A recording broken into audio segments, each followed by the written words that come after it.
Makan siang di kantor di bilangan SCBD, bertemu dengan teman lama dari negeri seberang Singapura cukup membuat otak deso saya loading. Muter jalan di tempat, pusing gak karu-karuan. Awalnya diskusi bisnis, ternyata berlanjut membicarakan hal yang nyeleneh ke arah keadaan dua negara, Indonesia, Singapura. Kayaknya salah saya juga sih memancing diskusi yang mengatakan turunnya PDB minus 12,6% year to year untuk Singapura. Juga ekonomi yang menyusut 40% di Singapura dalam semester kedua di tahun 2020 ini berbahaya buat ekonomi Singapura yang merupakan negara yang hampir tidak memiliki sumber daya alam terutama pangan. Walaupun kemudian saya memuji pidato 1 Mei dalam May Day-nya Perdana Menteri Singapura yang sudah wanti-wanti mengingatkan Singapura di ujung resesi dengan memperkirakan apa yang akan terjadi pada sisi ekonomi negara Singapura yang mengharuskan setiap warga bersiap. Sementara pengelola Bumi Pertiwi Indonesia saat ini berbeda sekali sikapnya. Informasinya selalu positif dalam tanda petik sehingga keluar dari realita kadang-kadang. Mbok sesekali mengatakan yang realita walaupun negatif gitu loh. Rapopo, jangan terlalu nutupi dengan perkataan optimisme namun tidak diikuti oleh tindakan yang produktif oleh pejabat negara.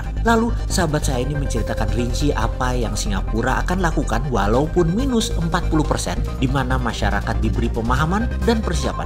Saya terkagum-kagum atas solusi negara tersebut yang saya pikir tidak usah saya terangkan karena memang banyak yang tidak peduli dengan hal-hal seperti begini. Buktinya berita ini tersebar luas di media internasional. Toh di Indonesia kayaknya nggak minat untuk tahu tuh, mungkin karena bahasa Inggris berita tersebut atau mungkin ya memang nggak peduli. Jadi saya nggak usah terang-terangkan deh. Buat apa repot-repot menerangkan? Biar saya saja yang tahu dan saya simpen nanti buat sahabat yang sedikit. Sekali lagi buat sahabat yang sedikit yang peduli, karena saya tahu yang peduli itu cuma sedikit. Detail informasinya setelah dijelaskan olehnya. Malamnya saya search solusi-solusi bernegara ala Singapura itu lebih jauh lagi yang membuat saya terangguk-angguk, kagum. Lalu dia balik bertanya kepada saya, apa yang terjadi pada pemerintahan di Indonesia saat ini? Kok kelihatannya kusut carut-marut begitu bernegaranya? Lalu saya berusaha menjelaskan apa yang terjadi dengan bahasa kiasan. Tujuannya agar mudah difahami. Kalau kita paham masalahnya, kita bisa sederhanakan masalahnya. Dan kalau masalahnya bisa disederhanakan, maka kita dengan cepat bisa menyelesaikan masalah tersebut dengan solusi-solusi. Seperti warga Singapura yang sudah dibekali dengan pemahaman dan solusi oleh pemerintahnya.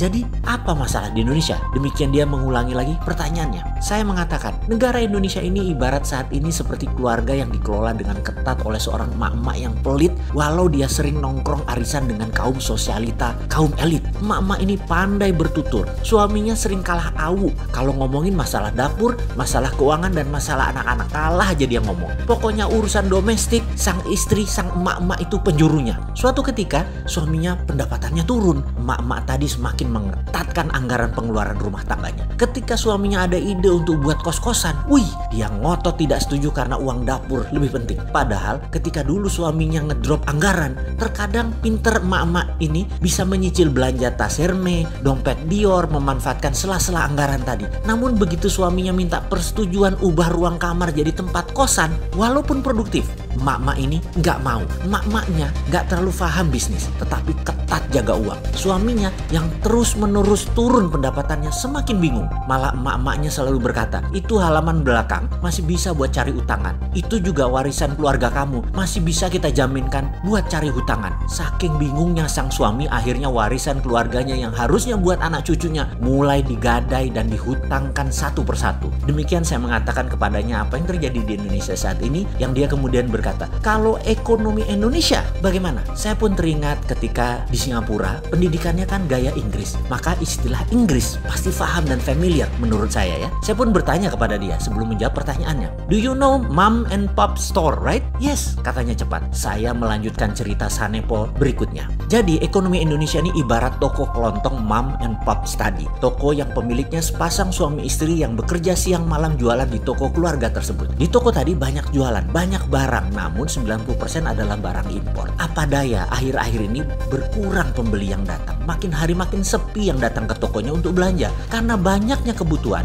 pemiliknya mengambil satu persatu barang jualan di toko untuk pemenuhan kebutuhan sehari-hari. Karena selain anaknya banyak dan anak-anak tersebut manja-manjanya semua, gak mau kerja nolongin orang tuanya bekerja. Efeknya barang semakin menipis habis. Juga duit nggak ada karena habisnya bukan dijual tetapi habisnya dipakai sendiri, diutangin sendiri, dipakai sendiri. Sepasang suami istri tadi ada juga prinsip dagang yang mereka pegang dengan kokoh. Karena karena sangat percaya pada negara sumber barang tadi. Mereka kekeh nggak mau jual barang produksi hasil saudaranya, nggak mau jual barang produksi hasil tetangganya, karena menurut mereka harga tetangga tadi lebih mahal. Jadi mereka tidak mau jualan. Padahal tetangganya punya cara dagang yang bagus. Toko kelontong tadi barangnya boleh dititip jual, atau tetangganya agar bisa barang tadi dijualkan di toko mereka. Kalaupun tetangga tersebut minta bayaran, toko tadi cukup menerbitkan surat pernyataan bahwa barang tetangga tadi dijual di tokonya. Dengan surat pernyataan tadi, kalau toko tadi terbitkan, surat tadi bisa jadi jaminan buat tetangga tadi memesan bahan baku produksi selanjutnya. Hal ini membuat bisnis berputar. Namun bukan begitu ekonomi Indonesia. Ya persis seperti toko kelontong barang impor tadi. Apa yang terjadi sekarang di toko tersebut yang kekeh keras kepala berniaganya? Sudah pembelinya berkurang, tunai tidak ada, stok barang berkurang terus.